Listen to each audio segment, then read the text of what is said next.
À beaucoup de vos questions. Donc, pour commencer, mon nom, c'est Nathalie Murillo. Je viens de la Colombie. C'est pourquoi j'ai un petit accent, vous allez le voir.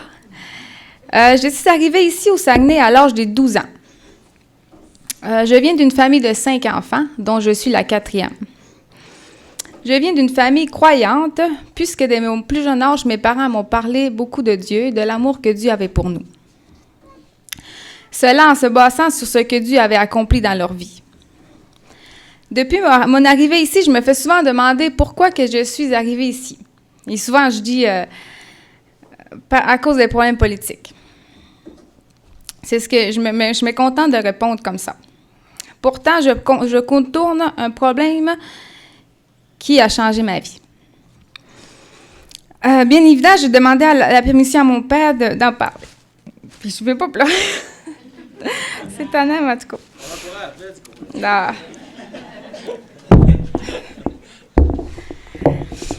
Donc, évidemment, je vais essayer de ne pas rentrer trop dans les détails de la vie de mon père, puisque c'est son témoignage. Mais je tiens quand même à en parler parce que je vois que le plan de Dieu pour moi, il a commencé dès que j'étais dans le ventre de ma mère. Et donc, pour commencer, je vais vous décrire en quoi ressemble mon pays. Il fait souvent chaud. C'est un pays qui est riche en café, riche en fleurs, en émeraudes, en charbon et en pétrole. Sans oublier ses magnifiques plages. Un pays vraiment magnifique qui aurait tout pour être le pays des rêves. Mais qui a un gros côté négatif, c'est qu'il a un gouvernement qui est vraiment corrompu. Malheureusement, ce problème brise la beauté de ce pays, puisqu'ainsi il est rempli de violence et d'injustice comme ça a été le cas de mon père. Tout a commencé lorsque j'avais 2 ans. Donc, il y a presque 26 ans de cela. Mon père était un simple citoyen de 33 ans. Il était travailleur, qui avait une femme merveilleuse et qui avait 4 beaux enfants. Un jour, c'était les élections pour choisir le président de mon pays. Excusez.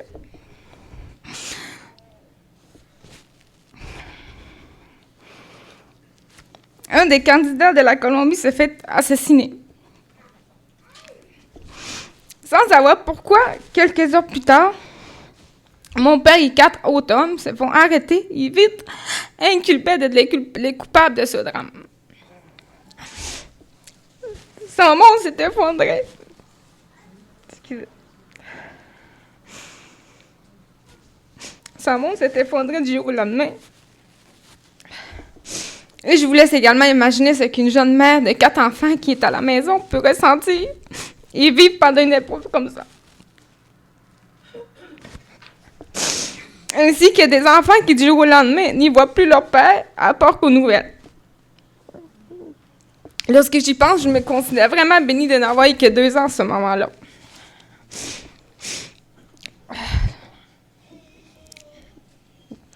OK. Je vous épargne tout ce qu'il a vécu en prison. Par contre, je tiens à vous dire que dans un moment comme ça, des amis, tu n'as presque plus, et presque plus de famille. Ce qui montre le cœur de l'homme qui est si facilement porté à juger plutôt qu'à avoir la compassion pour les autres. Finalement, il s'est retrouvé avec un gouvernement contre lui. Excusez, j'ai amené des pièces.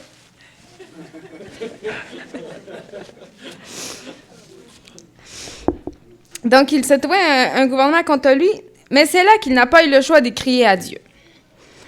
Il s'est donc mis à prier et à lire la Bible. Il cherchait désespérément de l'aide et Dieu était son seul et dernier recours. L'heureuse nouvelle est qu'il a vu et réalisé qu'il avait frappé à la bonne porte. On peut le lire en Matthieu 7,7, Jésus qui dit « Demandez et l'on vous ouvrira. Demandez et l'on vous donnera. Cherchez et vous trouverez. Frappez et l'on vous ouvrira. » La preuve que la parole de Dieu dit vrai est que 3 ans et demi plus tard, il a retrouvé sa liberté et surtout étant clairement innocenté. J'aurais pour des heures et des heures pour vous raconter comment Dieu a soutenu ma mère avec ses 4 enfants pendant l'absence de mon père, comment Dieu a fait de nombreux miracles pendant qu'il était en prison, comment il s'est servi de cela pour nous amener ici. Mais tout ce que je peux vous dire, c'est qu'il y a vraiment un grand Dieu. Et il répond vraiment lorsqu'on se tourne vers lui. Maintenant, je pense que vous pouvez mieux comprendre les bagages de mon enfance et ça pourquoi que j'ai jamais eu de doute par rapport à l'existence d'un Dieu. Pour moi, ça a toujours été très clair. Très jeune, je le priais pour que, lorsque j'avais peur ou lorsque je me sentais stressée. Et vraiment, cela me réconfortait énormément. Savoir que je n'étais jamais seule me donnait une si grande assurance n'importe où que j'étais. Donc, une fois arrivée ici au Canada, mes parents ont décidé de trouver une église chrétienne, puisqu'en Colombie, ça ne faisait qu'un an à peu près qu'ils avaient commencé à fréquenter une. C'est ça. En Colombie, j'ai pas été vraiment à leur église où ce qui avait commencé était. J'étais un peu réticente par rapport à ça. Par contre, une fois rendue ici, on a trouvé une église et c'était vraiment touchant. C'était l'église à Jonquière. C'était tellement touchant de voir comment nous étions des étrangers, mais qu'étant donné que nous croyions au même Dieu qu'ici, on avait une famille. Vraiment, nous avons été bénis de leur accueil. Nous avions des soirées de jeunesse où il y avait des enseignements bibliques et des activités. C'était vraiment agréable. Je ressentais une paix et beaucoup d'amour de leur part. C'était vraiment encore là la main de Dieu présente, puisque je n'aurais pas pu imaginer un meilleur accueil, une meilleure intégration dans un pays où la langue, où ce que la température et où ce que la culture sont si différents des miennes. Donc, mon premier été ici, justement, l'Église nous a inscrits au Camp Brochet. C'est un camp qui est organisé pour les enfants, où il y a des enseignements bibliques et beaucoup d'activités pour les jeunes. Je suis allée à deux, trois étés, mais c'est autour de l'âge de 15 ans, pendant un de ces camps, que j'ai appris ce que c'était la notion du péché. La notion du péché, c'est de faire quelque chose, que ce soit en pensée, en parole ou en œuvre, qui contredit le caractère parfait et saint de Dieu. En raison de notre péché, nous méritons tous le jugement de Dieu. C'est ce qui est écrit Jean 3,18. Et finalement, c'est la raison pour laquelle tout homme meurt, comme il est écrit dans Romains 6,23. Car le salaire du péché, c'est la mort. Donc, pour moi, tout ce qui me semblait parfois banal comme un petit mensonge, aux yeux de Dieu était vraiment grave. Car Dieu ne fait pas de différence entre un petit péché ou un gros péché. Dieu donc est le Dieu du bien, il ne peut pas vivre avec le mal. Et puis, je fais du mal. Puisque je fais du mal, je ne peux pas voir Dieu. C'est ce qui est écrit dans Romains 3,23. Car tous ont péché et sont privés de la gloire de Dieu. J'ai appris également que Dieu est plein de compassion pour nous. Je l'ai déjà ressenti quand mes parents étaient jeunes, quand mes parents étaient dans l'épreuve. Et qu'il sait qu'à nous, il nous est impossible de ne pas pécher. On peut lire en Genèse, lorsque Dieu parle après le déluge au temps de Noé, l'Éternel, c'est qu'avant, quand les gens commettaient un péché, il fallait qu'ils fassent, les croyants, il fallait qu'ils fassent un sacrifice d'un animal pour être pardonnés de leur péché. Donc, Noé, après qu'il est sorti de l'arche, il a fait un sacrifice à Dieu pour le péché, pour son péché. L'Éternel, c'est marqué en Genèse, l'Éternel sentit une odeur agréable. Et l'Éternel dit en son cœur, je ne maudirai plus la terre à cause de l'homme, parce que les pensées du cœur de l'homme sont mauvaises dès sa jeunesse. Et je ne frapperai plus tout ce qui est vivant comme je l'ai fait. Et c'est pourquoi il a créé un plan. Et c'est cette bonne nouvelle qui a changé ma vie. Et c'est que Dieu est venu sur terre en corps d'homme, qu'il a été tenté comme un homme, mais qu'il n'a jamais fait de péché. Pourtant, il est mort sur une croix comme étant le pire des malfaiteurs. Bientôt, j'ai compris que c'est parce qu'il a pris sur son dos les péchés de tout le monde, de toute l'humanité. Donc, il fallait vraiment qu'il souffre. Et ceci, il a fait donc pour moi, entre autres, pour établir ma relation avec lui. Et c'est pourquoi aujourd'hui, on n'a plus besoin de faire des sacrifices. Parce que c'est lui-même qui s'est offert en sacrifice. Donc aujourd'hui, j'ai plus besoin de sacrifier un animal. Puis qu'aujourd'hui, je peux avoir une relation avec lui, c'est à cause qu'il est venu sur la croix pour moi. Et pour vous tous. Donc ceci l'a fait donc pour moi, pour établir ma relation avec lui et pour me donner une deuxième vie. Mais cette fois-ci, une vie éternelle et parfaite. Ou tout ceci seulement si je croyais en lui et si j'avais la foi que son sacrifice pardonne tous mes péchés, passé, présent et futur. Évidemment, c'était un engagement que je faisais envers lui, comme de quoi que je cherchais à obéir à sa parole. En sachant tout cela, j'ai décidé de donner ma vie à Jésus. Et donc d'accepter que j'étais pécheresse et que j'avais besoin de lui pour être pardonnée. Bien sûr, ce n'était pas si dur de faire ce choix. Surtout lorsque déjà jeune, je croyais qu'il existait un Dieu. Ce qui est difficile, c'est d'y rester fidèle. Et vous allez comprendre pourquoi je dis cela. C'est que pendant mon adolescence, je me suis mis tranquillement à m'éloigner de Dieu. À arrêter de prier, arrêter d'aller à l'église, arrêter de lire ma Bible. J'étais vraiment désobéissante avec mes parents et je prenais presque plaisir à leur désobéir et à leur mentir. À l'âge de 16 ans, je suis partie un été à Montréal disant que j'avais besoin des changements puisque je me sentais malheureuse. Et je suis partie libre comme de l'air. Bénie que je suis, j'ai rencontré des bonnes personnes qui m'ont accueillie, qui m'ont donné du travail. Mais j'ai aussi eu de mauvaises fréquentations, lesquelles ne m'approchaient pas de Dieu. Comme par exemple, j'ai connu quelqu'un qui m'a dit « Si j'avais pas d'enfant, je serais danseuse des bars. C'est vraiment payant. » Elle m'a dit « Toi, tu devrais en profiter. » Heureusement que j'ai eu de bonnes bases et que je n'étais pas quelqu'un de très influençable. Donc, évidemment, j'ai dit non à cela. De retour au Saguenay, j'ai revécu comme un genre de vide. Et j'avais hâte de repartir l'été après pour Montréal pour de bon. Pensant que c'était la ville le problème et non ce qui se passait dans mon cœur. L'été après arrivait et je me rappelle du sentiment de déception que j'avais. Je me disais, c'est-tu vraiment ça la vie? Avoir des chums, sortir des bars. Et en plus, deux de mes amis proches décidèrent qu'elles voulaient commencer à fumer des drogues. Cela m'a vraiment découragée puisque ça ne m'attirait pas du tout. Je trouve ça spécial en réfléchissant que Dieu m'ait protégée de tout ça puisque j'aurais pu être tentée à ça. Mais je crois vraiment que Dieu entendait vraiment les prières que mes parents faisaient pour nous. Donc c'est ça, je ne comprends pas pourquoi Dieu m'a épargnée, mais je crois qu'il attendait vraiment les prières de mes parents. Donc, j'ai décidé de m'éloigner de mes amis, de celles qui avaient fait ce choix. J'ai commencé à me rappeler comment j'étais bien quand je me tenais avec mes amis chrétiens et comment c'était rassurant d'entendre parler de Dieu plutôt que des niaiseries. Et en tout ça, je vivais une peine d'amour. Alors, je me suis mis à prier à mon Dieu et je me rappelle que je lui ai dit « Seigneur, je veux revenir à toi pour de bon. Maintenant, finis les fréquentations qui m'éloignent de toi. Je veux faire mes études et me concentrer sur toi. » C'est que la paix que Dieu m'avait donnée quelques années plus tôt lorsque j'avais décidé de le suivre, n'arrivait en rien à la cheville ou petits plaisirs passagers que je pouvais avoir loin de lui. La vie avec Dieu n'est pas plate. On a l'impression qu'il dit à tout « ne touche pas, ne fais pas ça », etc. Et oui, dans sa parole, il nous donne énormément de conseils. Mais en la lisant, j'ai découvert la beauté de sa parole et c'est que tout ce qui est écrit est pour notre pur bonheur. C'est ça. C'est que Dieu prend vraiment plaisir à nous voir heureux et libre de toutes sortes de vices. Sinon, qui est soulagé lorsqu'il pardonne si ce n'est que la personne qui décide de le faire? Qui peut être libre de conscience si ce n'est que celui qui parle avec la vérité? J'aurais pour toute la journée pour vous partager des bienfaits de l'obéissance de Dieu, mais dans mon cas, je peux dire que Dieu m'a fait grâce et qu'il a entendu ma prière. En passant à grâce, le mot grâce, on l'utilise souvent, puis il veut dire que Dieu nous donne ce qu'on ne mérite pas. Donc, dans mon cas, je peux dire que Dieu m'a fait grâce et a entendu ma prière, et je mentirais si je vous dirais que je suis restée fidèle dans tout ce que je lui avais dit. Par contre, cela ne lui a pas empêché de me ramener à lui. Et pour cela, il a utilisé mon marical si présent. Excusez.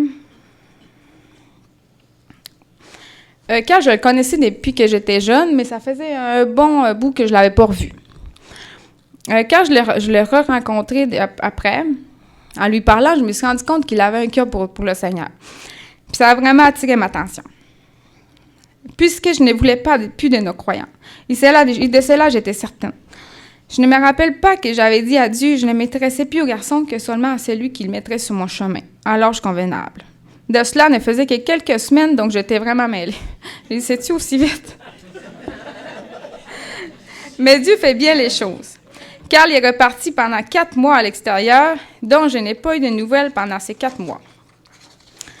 Par contre, je ne l'oubliais pas. Et je me disais, si c'est le bon, il me rappellera. Et évidemment, j'ai continué de prier à Dieu.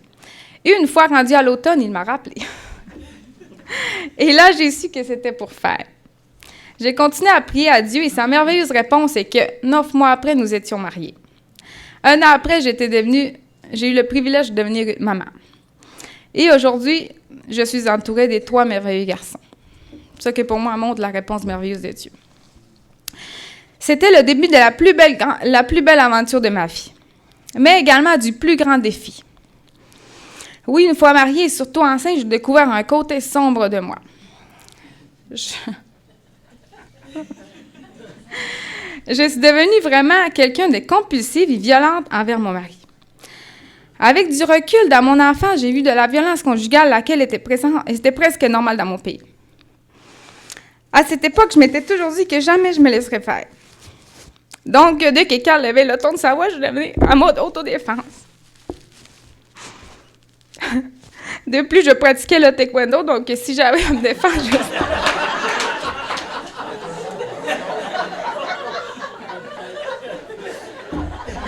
il fallait qu'il soit sur ses gardes.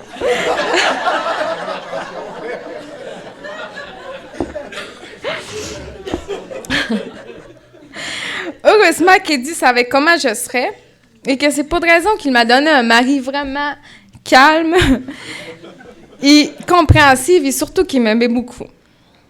On a prié tous les deux à Dieu et on lui a demandé de me libérer de ça. Aujourd'hui, après presque 9 ans de mariage, je peux vous dire que je ne suis plus la même. Excusez. Ouais, que je ne suis plus la même qu'avant et que je suis vraiment reconnaissante envers mon mari et envers Dieu de leur patience. Excusez-moi. Okay. Je ne dis pas que je ne suis plus tentée, mais maintenant j'ai de la force pour résister et je sais où frapper lorsque j'en ai besoin. Jésus a encore tenu sa promesse car il est écrit à 1 Jean 1,9 « Si nous confessons nos péchés, il est fidèle et juste pour nous les pardonner et pour nous purifier de toute iniquité. » Et oui, après 9 ans de mariage, malgré nos hauts et nos bas, nous sommes encore très amoureux. Ah, bébé?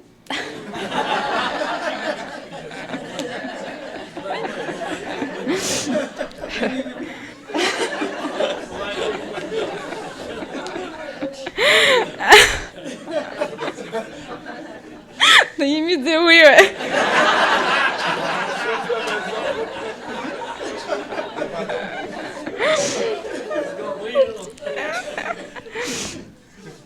Et donc, oui, après notre mariage, on est très amoureux. Et cela n'aurait jamais été possible sans la précieuse aide de notre Sauveur. Ce qui me rappelle Proverbe 3, 5, 6. « Confie-toi en l'Éternel de tout ton cœur, et ne t'appuie pas sur ta sagesse. Reconnais-le dans toutes tes voies, et il aplanira tes sentiers. » Et vraiment, Dieu tient ses promesses parce que jusqu'à aujourd'hui, je peux le voir dans toutes mes voies. Dans tous les choix que j'ai faits dans ma vie, j'ai vu la main de Dieu qui était là pour me guider. Puis, il y a quelque chose que je trouvais spécial, c'est que Dieu agit dans la vie de tout le monde, pas juste dans la mienne. Même parfois, lorsqu'on ne le connaît pas, Dieu agit. Il nous suffit juste de réfléchir puis de nous rappeler de tout ce qu'il a fait. Je crois que la seule chose qui souvent nous empêche de voir la main de Dieu, c'est que on a inventé l'expression « j'ai été chanceux ». Puisque quand on dit « j'ai été chanceux », ça nous enlève la pensée que ça peut venir de notre Dieu. Mais moi, je peux vous le dire que ma vie n'a rien à voir avec la chance. Ma vie a vraiment été guidée, a toujours été guidée avec la main de Dieu, même lorsque je m'éloignais de lui. Et donc, pour cela, aujourd'hui, je peux vous dire que tant et aussi longtemps que je me confierai en lui, il ne m'abandonnera jamais. De ça, je suis certaine. Merci à tous pour votre écoute.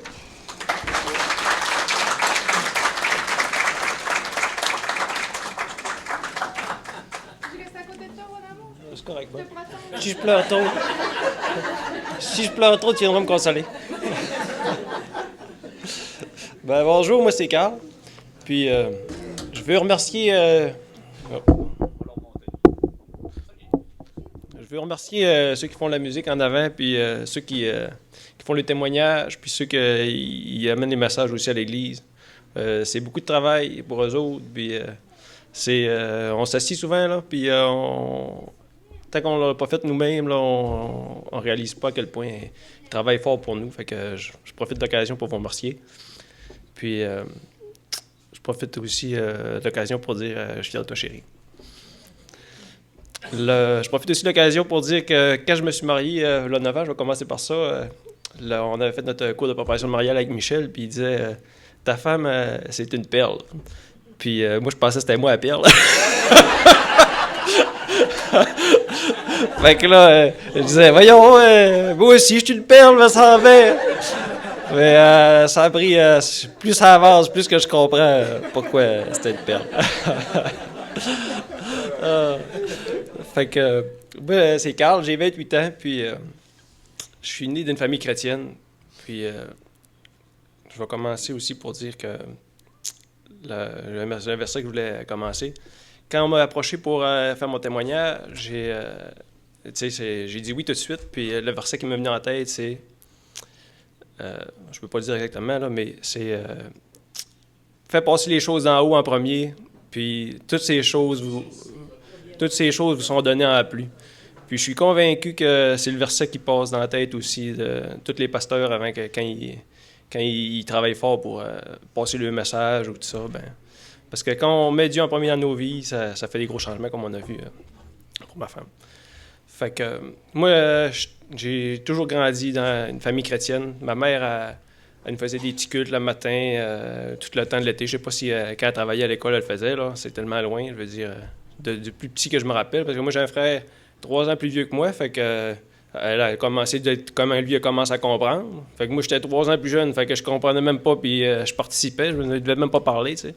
Puis j'entendais ça, ces histoires-là, puis la Bible. Fait que très jeune, j'ai compris, j'étais déjà là-dedans, puis je peux pas dire que c'est de la chance. Dieu m'a placé là, puis je suis béni. J'ai une bénédiction que plusieurs d'entre vous n'ont pas pu avoir. Ensuite, je vais parler un peu de mon père. Mon père a toujours été un modèle aussi. Il m'a jamais frappé. J'ai jamais vu frapper ma mère. Il nous élevait. C'était pas lui qui faisait le culte avec nous autres vraiment. C'était pas trop son style, mais il parlait par son témoignage, par sa façon d'agir. Il était tout le temps calme. Il se fâchait pas après nous. Je me rappelle une histoire. À peu près, j'avais 13 ans, puis j'avais pris la voiture. Puis j'avais la permission, mais là, à 13 ans, on s'essaye, on sait des choses. Puis je vous donne un exemple un peu de comment il agissait avec moi. Puis là, je renverse la voiture sur le top. Fait que là, je m'en vais à pied, tu sais, puis j'étais pas trop fier de moi. Puis là, d'autres, mon père a une compagnie en excavation, fait que là, je m'en vais pas chez nous, tu sais, je m'en vais au garage, puis je vais prendre le loader, tu sais, on va remettre ça sur ses roues. Fait que là, la maison de ce côté-là, le garage de ce côté-là, fait que moi, je vais à côté du garage, tu sais, peut-être 1 kilomètre de marche à faire. Fait que là, j'arrive, puis là, qui que je vois pas au garage? Mon père, il était pas à la maison. Fait que là, mon père, il est là au garage, fait que là, j'y raconte, tu sais. Puis il m'écoute, puis il me chicane pas. C'est assez spécial quand même, là, pour vous montrer que quand je compte l'histoire-là, ben nous, on dit hey, boy, j'aurais un coup de pied dans le derrière. Hein. Mais moi, mon père, il m'écoute, puis là, il dit as-tu compris? Puis il me conseille. Puis je pense que moi, déjà de cette enfance-là, là, ben là, c'est une histoire de que j'ai 13 ans, mais je veux dire, j'aurais pu en compter d'autres histoires de quand j'étais plus jeune, mais déjà là, j'avais vraiment une bonne exemple d'un père. Puis Dieu, c'est un peu ça qui est avec nous. Il veut pas t'empêcher de faire des choses, il veut pas te mépriser, Dieu, il veut te conseiller, puis il veut vraiment ce qui est le meilleur pour toi. Fait que je continue. J'avais à peu près 3 ans et demi quand j'ai compris que j'étais pécheur, que je faisais des péchés, puis il n'y avait pas moyen pour moi d'aller au ciel par moi-même. Puis là, à 3 ans et demi, j'étais-tu trop petit à 3 ans et demi? Fait que là, on peut aller, mettons, dans Matthieu 18, 1 à 4. Je vais vous conter un peu l'histoire qui se passait dans Matthieu. Il y a un des disciples qui demande à Jésus, il dit Jésus, j'ai dit, comment on fait pour être le plus grand au ciel? Comment on fait pour être le top, là? Parce que c'est ça qu'on veut un peu dans la société, eux autres, dans ce temps-là. Ils voulaient être des tops aussi, eux autres, là.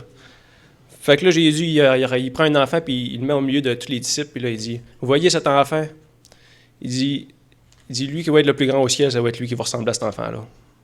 Fait que j'étais pas trop petit pour comprendre, même que je le comprenais, puis ma foi était... Il n'y avait même pas d'hésitation dans ma foi. Quand tu es un enfant, tu vas même croire au Père Noël, là, t'sais. Mais Jésus, c'est pas le Père Noël. C'est autre chose. Je vais les pages.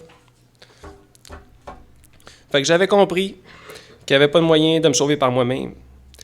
Dans la Bible, il est écrit dans Romains 3,23, « Tous ont péché, tous sont privés de la gloire de Dieu. » Fait que par moi-même, je ne pouvais pas.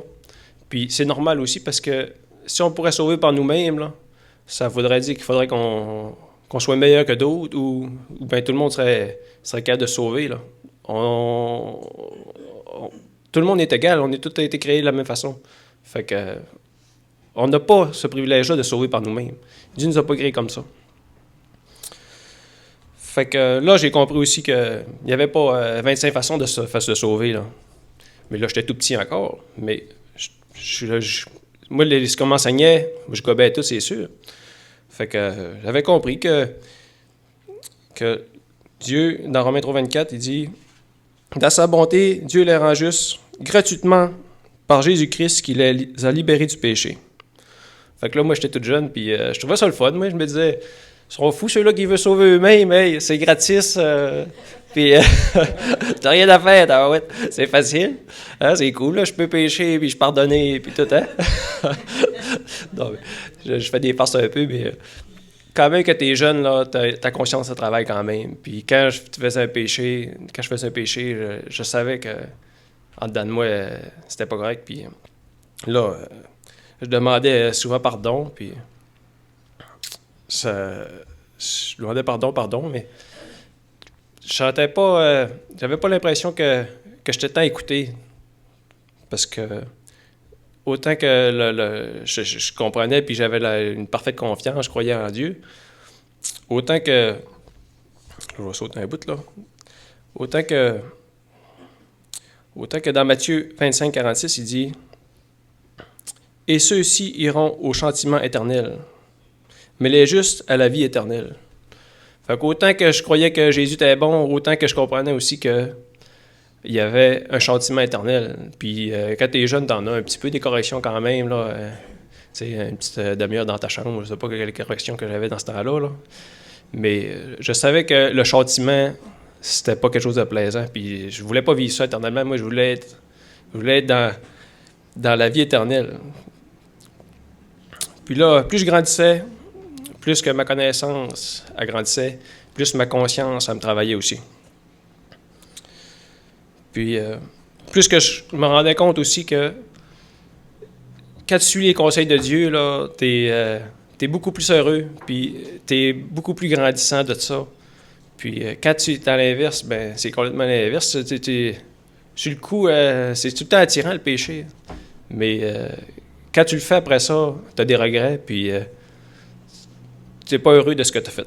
T'es pas heureux de tes choix. Puis là, rendu là, j'ai grandi un peu. J'étais plus comme un enfant. J'étais moins comme un enfant. Parce que, Bonnie, tu prends conscience, là.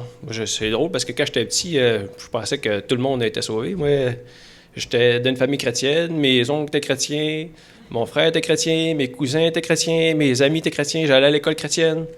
Fait que des inconvertis connaissaient pas ça, moi. Je pensais que tout le monde était dans le même bateau que moi. Mais là, mon innocence s'est réveillée un peu, puis je me suis rendu compte que pas tout le monde a la même chance, pas la chance, pas tout le monde a eu la bénédiction que j'ai eue. Puis là, j'avais de la misère à comprendre pourquoi il y avait d'autres religions. Il me semble que pour moi, c'était tellement clair déjà. Là, je me disais, mais si je serais né d'une famille bouddhiste, mettons, serais-tu aussi convaincu que ce que je suis là, tu sais? Parce que les bouddhistes sont convaincus aussi, eux. Fait que là, je me suis mis à me questionner sur ma foi. Puis, j'étais comme une grande tour bâtie sur le bord de la mer, si vous voulez. Là.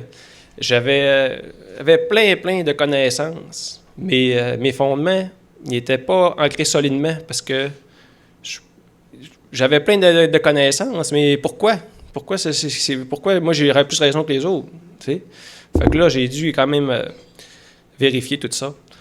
Puis, je me suis rendu compte que d'abord, c'est la création. D'abord, il fallait m'assurer que la Terre avait vraiment été créée. Parce que si la Terre n'a pas été créée, si, mettons, c'est l'évolution, ben là, il n'y a pas de Dieu. Fait que toutes mes croyances sont fausses. Fait que j'ai commencé par la création, la certitude de la création. Puis, c'est sûr que là, la création, là, c'est tellement vaste, puis on peut tellement débattre là-dessus, là. Mais il y a tellement d'items convaincants. Mais juste, tu prends juste une fleur puis une abeille. Déjà là, ça contredit l'évolution. Parce que l'abeille, elle ne peut pas vivre sans fleur, puis la fleur ne peut pas vivre sans abeille. Puis je parle de la fleur, mais la fleur, les plantes qui vivent des abeilles, là, c'est 75% de nos plantes qui ont besoin de l'abeille pour vivre. Fait que comment la plante aurait pu évoluer puis se rendre là, puis que l'abeille aurait pu se rendre là aussi. Puis là, juste l'abeille, là, c'est tellement complexe, là. Ils ont des danses pour se parler puis tout. Fait que... oui, moi, je peux pas vous décrire comment ils font, là, mais il y a du monde qui ont pris le temps d'étudier ça, là. Ouais, j'imagine le gars qui regarde l'abeille danser, puis il dit « Oh, c'est ça qu'elle veut dire! »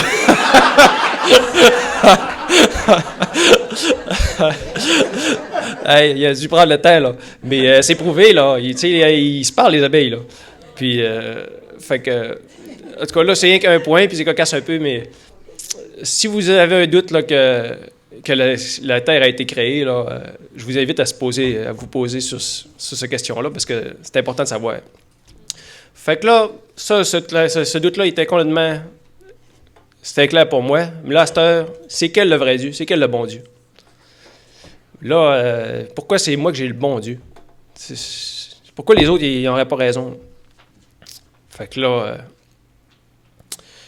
déjà là, des dieux, il y en a plusieurs. On va virer mes pages. Fait que là, j'ai grandi un peu là-dedans, là. Ça, je l'ai fait. Création.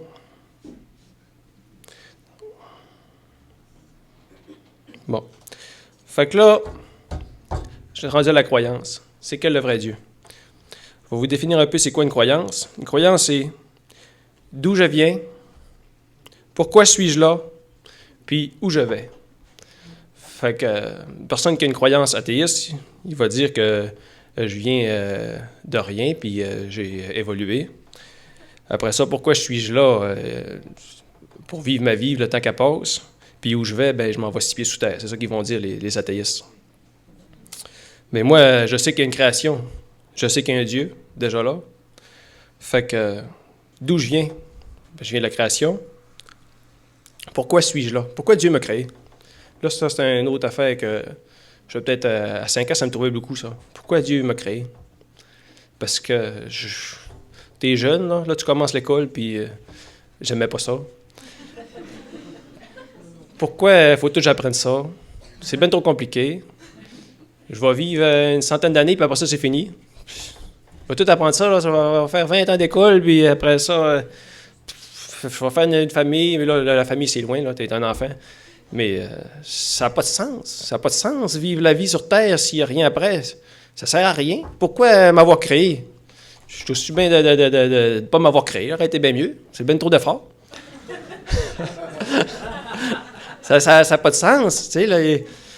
Puis là, j'ai compris que Dieu, pourquoi il m'a créé? Dieu, il dit, j'avais un verset pour ça, là, je ne vais pas le retrouver, là.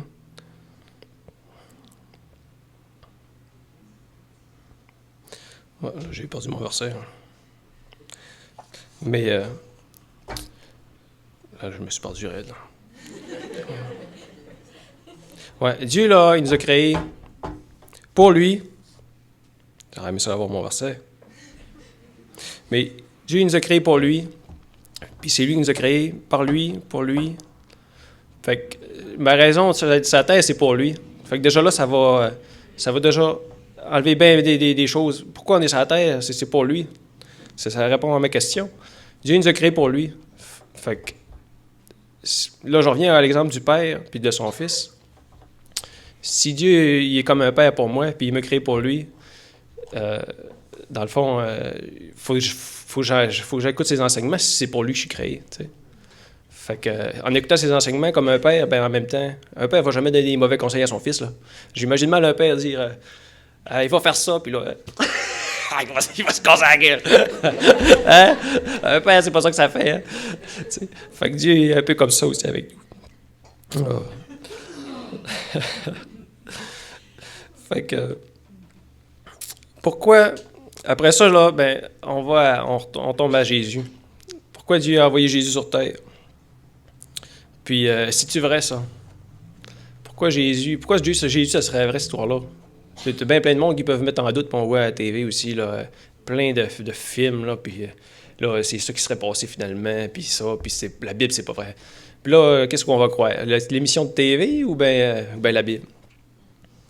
Ben moi, là, ce qui m'a convaincu, moi, c'est quand j'ai compris les apôtres dans l'état qu'ils étaient quand Jésus est mort. Avant que Jésus meure, là, ben on les voyait, ils voulaient avoir la meilleure place au ciel, comme j'ai compté tantôt, et ils ont demandé comment on faisait pour être le plus grand, puis il a dit, lui qui va être le plus grand, ça va être comme un enfant.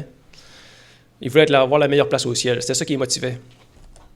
Puis quand Jésus est mort, là, ben là, tout le monde, je sais pas si tout le monde la connaît l'histoire, mais il était de bisbailler, les apôtres. Jésus, il est mort, puis il s'était fait capturer, puis Pierre, il croyait plus en Dieu. Pierre, il l'a renié 3 fois. Il était complètement débisbaillé. Puis il aurait resté comme ça si Jésus ne serait pas ressuscité. Il ne se serait pas commencé à se faire crucifier, puis martyriser, tirer des roches. Moi, c'est facile pour moi, à matin, là, venir avec vous autres. Là. Il ne me fera pas lapider là, en sortant d'ici. Là. Vous n'avez pas pensé à me tirer une roche en sortant. Là.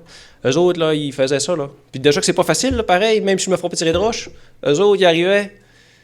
Puis des foules là, plus grosses que vous autres. Là. Puis il n'y a pas une colline de personnes qui est là-dedans qui voulaient l'écouter, puis ils témoignaient pareil, puis ils faisaient le mettre en prison. Jamais il aurait fait ça si Jésus ne serait pas ressuscité. Fait que, déjà là, c'est sûr et certain. C'est sûr que Jésus est mort sur la croix parce que ça, là, c'est historique, là, c'est répertorié. Noé aussi, c'est répertorié. La Bible est fiable. Là.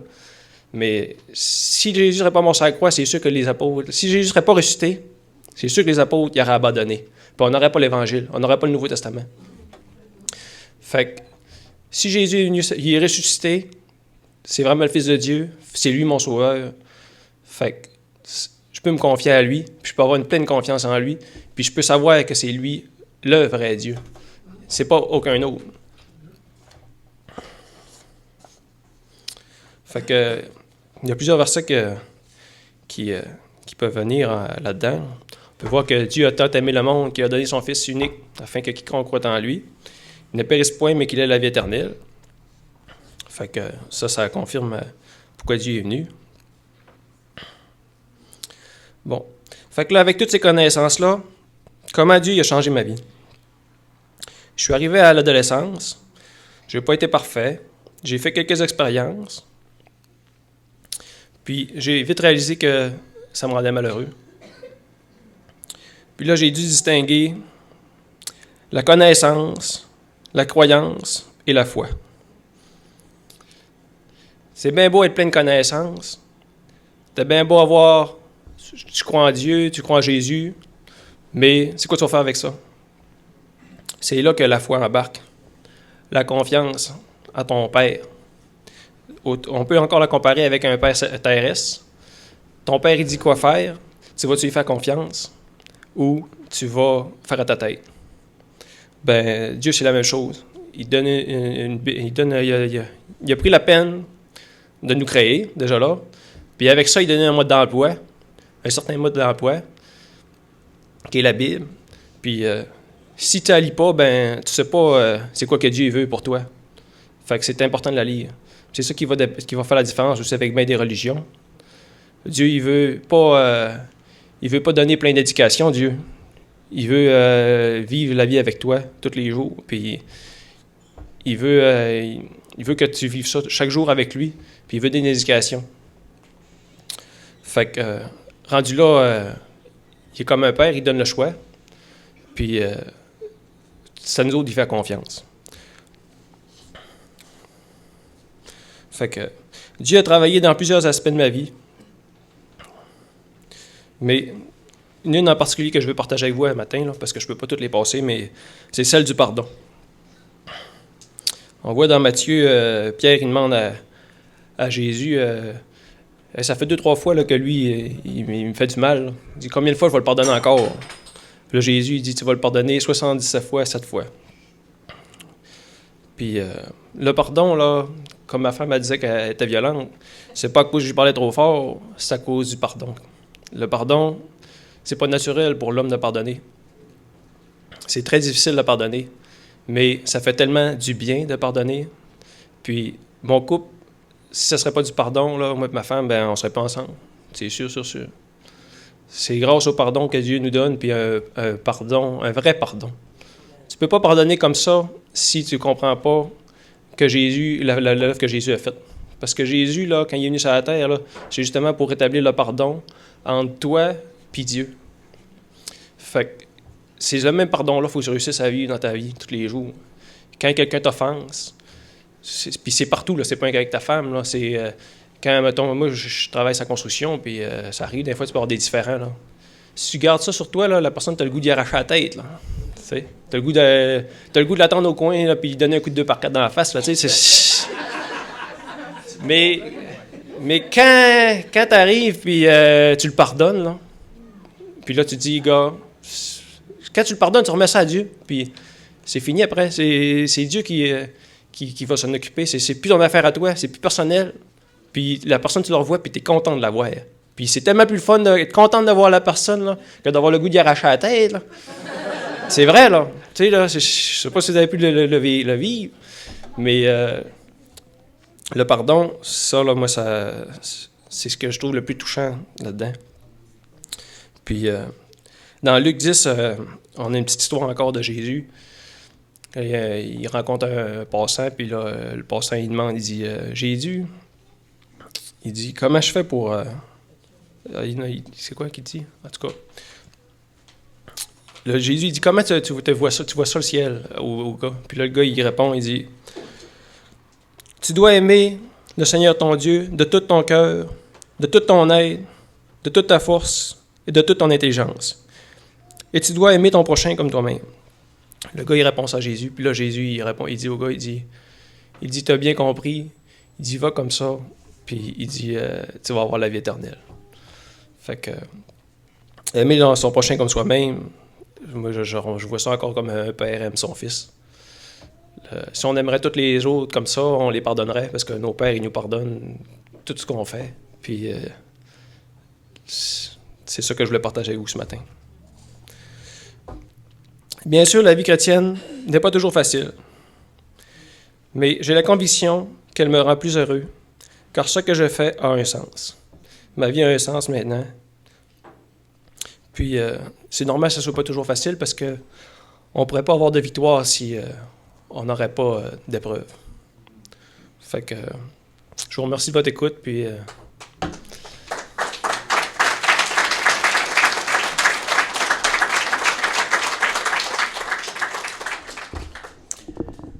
Merci Carl, merci Nathalie. Quel beau témoignage, hein? Il y a beaucoup de choses qui étaient dites ce matin. Beaucoup de choses. J'ai été chanceux. Comment est-ce qu'on le dit de fois?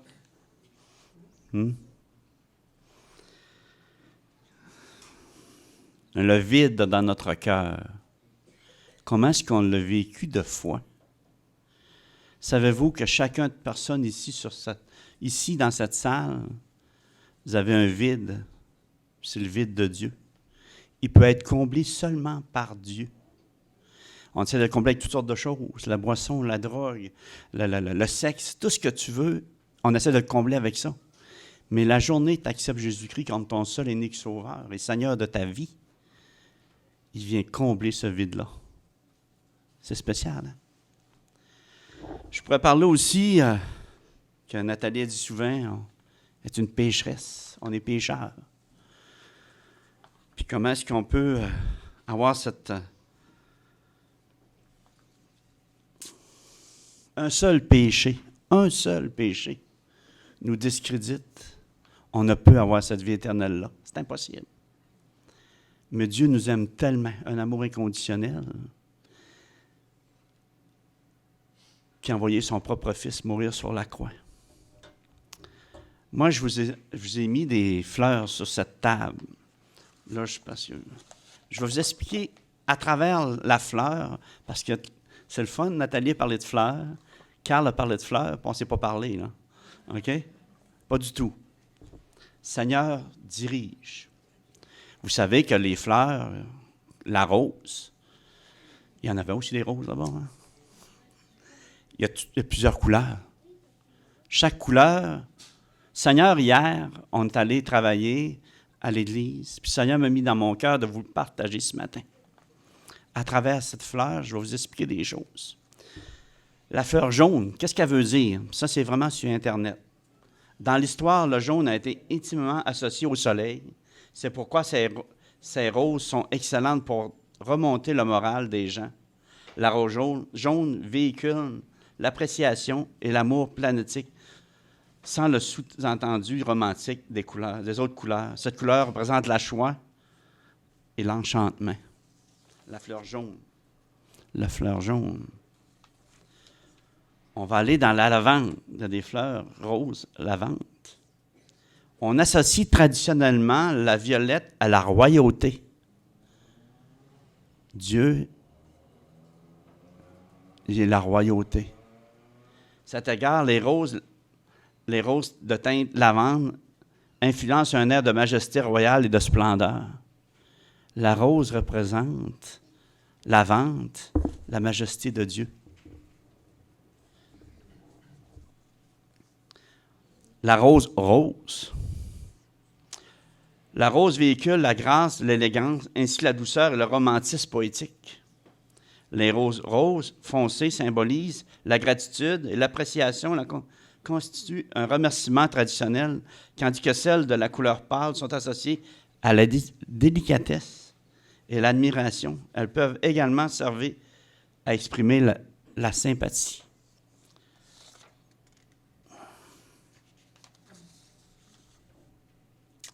Il y a aussi la rose orange. Désire l'enthousiasme et la passion.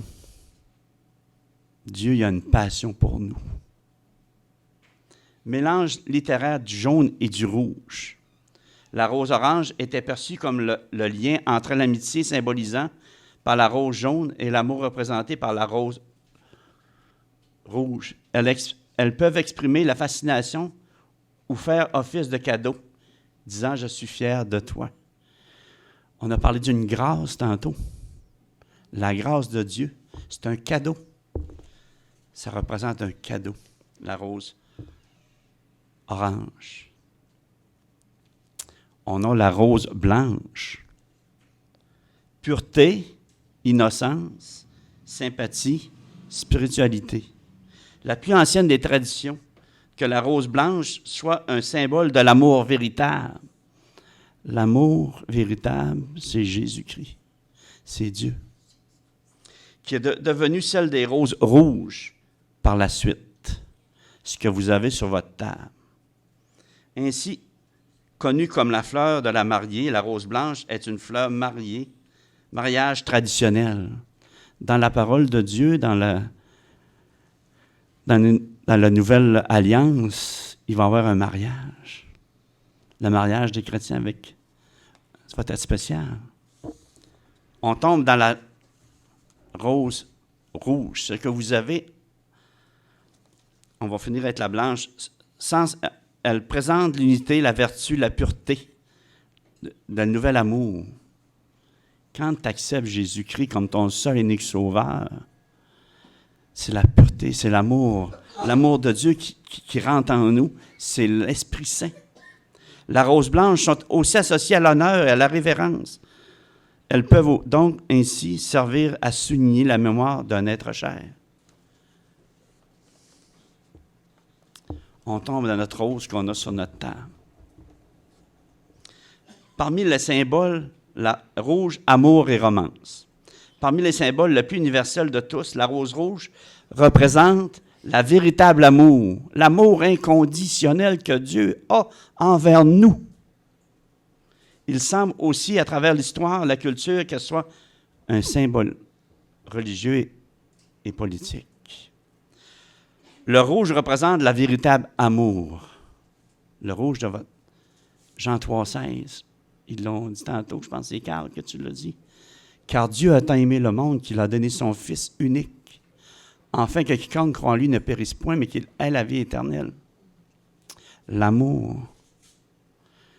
Mettez votre nom, car Dieu a tant aimé Gilles, André, Michel, Claude, qu'il a donné son Fils unique, afin que Claude croit en lui ne périsse point, mais qu'il ait la vie éternelle. Le rouge représente quoi? Le sang de Jésus-Christ. La rose rouge représente le sang de Jésus-Christ versé sur la croix pour nous. La fleur que vous avez sur la table représente le sang de Jésus-Christ qui nous a lavés de tout péché. Lavez-moi complètement des iniquités et purifie-moi de mon péché, car je reconnais mes transgressions et mon péché est constamment devant moi. La rose que vous avez en avant, c'est en savon. Le savon purifie. Éphésiens 1,7. En lui, nous avons la rédemption. Nous sommes rachetés par le sang de Jésus-Christ. Rachetés de quoi? Du royaume des ténèbres, du royaume de Satan. Lui qui règne actuellement par ses mensonges et séductions du monde. Comment est-ce que Carl, Nathalie a parlé, comment est-ce que le monde est attirant? Sache, mon frère, ma sœur, ayant été racheté par le sang de Jésus-Christ, Satan n'a plus aucun pouvoir sur toi. Tu appartiens désormais à Dieu. N'aie donc pas peur de lui. Dieu, là, c'est ça qu'il a à offrir. Mais il manque quelque chose sur cette fleur. Il manque la tige, les épines. Les épines représentent le péché. Le péché que Dieu a eu sur sa tête, la couronne d'épines qu'il a eu sur la tête, c'est les péchés. Dieu a pris les péchés sur lui. Elle était sur la tête en couronne pour prendre le péché avec lui sur la croix. Que tu sois rejeté et que tu as été assez bon pour... Tu as commis trop de péchés que Dieu ne peut te pardonner, tu as peur. Dieu t'aime. Dieu il a pris les péchés que tu as pris, puis les épines que tu as mis, si on regarde ce que Pilate a fait. Alors Pilate prit Jésus et le fit battre de verges. Le soldat dressait une couronne d'épines qui reposèrent sur la tête et le revêtirent d'un manteau de pourpre. Chacun de nous, rappelez-vous que les épines de cette rose, c'est le péché que Dieu a mis sur lui, qui ne méritait pas. C'est nous qui méritions ça.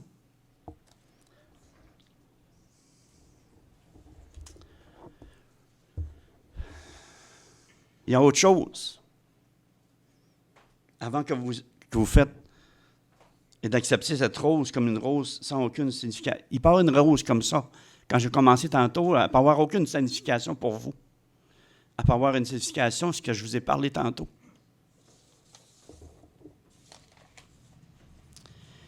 Je vous offre cette rose-là.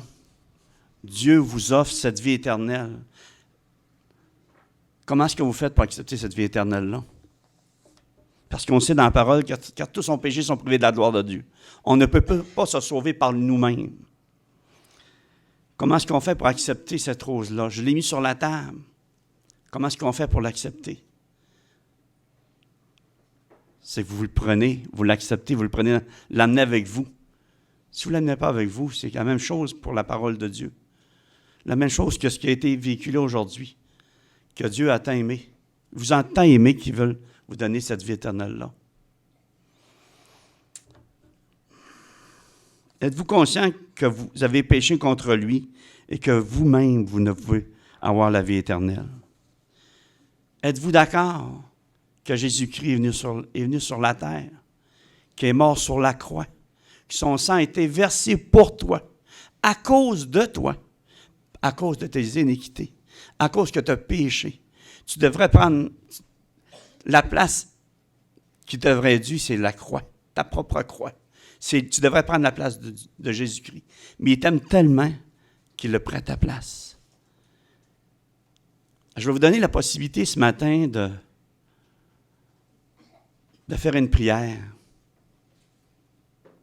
Puis demander à Dieu de l'accepter. Demandez à Dieu de venir dans votre vie. De rentrer, de remplir ce vide-là que vous avez pendant des années et des années. Mais la journée que vous donnez votre vie à Dieu, que vous donnez, vous dites, vous l'acceptez comme Sauveur et Seigneur de leur vie, de votre vie, il va venir combler ce vide-là. Et vous allez être une nouvelle naissance. Parce que dans la parole de Dieu, il dit que quand vous l'acceptez comme Seigneur et Sauveur, vous êtes une nouvelle naissance. On parle aujourd'hui d'un Dieu vivant, un Dieu qui est vivant aujourd'hui, parce qu'il est mort sur la croix. Son sang a été versé, mais 3 jours après, il est ressuscité. Et aujourd'hui, on parle d'un Dieu qui est vivant aujourd'hui. On a un Dieu qui est vivant. Et le Seigneur nous dit dans la parole que quand on prie plus qu'un, il est présentement parmi nous, avec nous. La prière, faites-la pas pour moi. Faites-le que Dieu est parmi vous et il vous entend. Dans votre cœur, la prière que je vais faire, faites-la dans votre cœur. Puis après, je demanderai à ceux et celles qui l'ont accepté de lever votre main. Là, vous allez avoir toutes sortes de choses qui vont vous passer dans votre tête. La peur, le rejet, la peur du rejet, la peur de toutes ces choses-là. Mais faites fi de tout ça. Parce que la journée que vous allez faire ce pas-là, vous allez voir, ça a une connotation éternelle. On va couper nos têtes, puis on va prier. Père Céleste, on vient à toi ce matin, Seigneur. On vient à toi, Seigneur, parce que, Seigneur, j'ai reconnu que j'étais pécheur. J'ai reconnu que sans toi, Seigneur, je ne peux pas me sauver. Sans toi, Seigneur, je ne peux pas avoir cette vie éternelle-là. Seigneur, je veux te demander pardon. Pardon d'avoir, Seigneur, pensé que je pouvais me sauver par moi-même. Que je pouvais avoir la possibilité un jour d'être avec toi. Mais on sait que c'est impossible parce que j'ai péché contre toi. Seigneur, je me te demande pardon parce que je t'ai oublié pendant toutes ces années. Seigneur, je te demande pardon. Seigneur, je reconnais que tu as envoyé ton propre Fils sur cette terre, mourir sur la croix pour moi et à cause de moi. Et Seigneur, ton sang a été versé pour moi et à cause de moi. Parce que ton Fils, son corps a été brisé et son sang a été versé pour moi. J'ai la possibilité, Seigneur, d'avoir la vie éternelle. Seigneur, je te demande, Seigneur, d'en rentrer dans ma vie, de faire partie de mon cœur, Seigneur, d'avoir une relation personnelle avec toi pour l'éternité. Seigneur, guide-moi, dirige-moi. Et je reconnais aussi, Seigneur, que 3 jours après, tu es ressuscité. Seigneur, aujourd'hui même, je veux t'accepter comme Seigneur et Sauveur de ma vie. Seigneur, je reconnais que je ne comprends pas tout. Je ne comprends pas tout de ce que j'ai fait, ce que je fais ce matin, mais Seigneur, je me remets vers toi. Je me remets à toi. Seigneur, je sais que présentement, tu es avec nous. Et Seigneur, je te demande pardon encore une fois. Et je te remercie, Seigneur, parce que je fais ma prière de tout mon cœur, de toute mon âme, de tout mon esprit, à toi.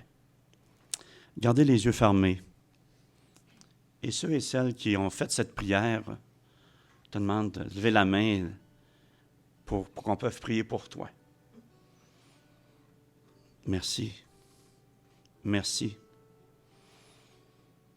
Un deuxième appel, Seigneur. Demandez à Dieu qu'il aille vous toucher votre cœur parce que